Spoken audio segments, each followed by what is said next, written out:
Kisah Mbah Kirno 20 tahun dikurung di kandang besi di Ponorogo, kandang tak menyentuh tanah. Sukirno alias Mbah Kirno pria berusia 60 tahun asal Dusun Gombak, Desa Temon, Kecamatan Sawo, Kabupaten Ponorogo, Jawa Timur hidup terpenjara di balik jeruji besi. Kandang tersebut terletak di belakang rumah Mbah Kirno. Mbah Kirno dikurung oleh keluarganya sendiri selama sekira 20 tahun. Dikutip dari Tribun Jatim, kandang besi yang dimaksud terbuat dari jeruji besi berukuran lebar 0,5 meter, tinggi 1 meter dan panjang 2 meter. Sehari-hari, Mbah Kirno hanya hidup di balik kandang besi. Itu pun tidak menyentuh tanah sama sekali. Sehari-hari, keluarga Mbah Kirno memberikan makan serta minum.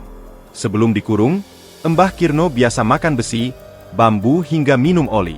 Alasan keluarga mengurung Mbah Kirno karena ketakutan. Ya karena punya ilmu sakti begitu akhirnya kami keluarga memutuskan mengkerangkeng.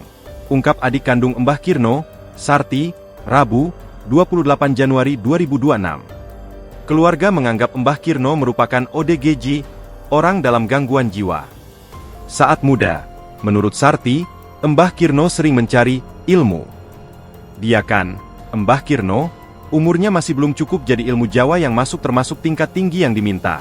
Akhirnya belum kuat kondisi kebatinannya. Jadinya seperti itu, tegasnya. Kemudian keluarga memutuskan memasukkan Mbah Kirno di kandang besi karena takut dianiaya. Sarti menyebutkan Mbah Kirno makan besi, bambu dengan menggunakan gigi, sebelum akhirnya dikurung. Karena itu dikurung dalam kandang besi lantaran dianggap membahayakan keluarga.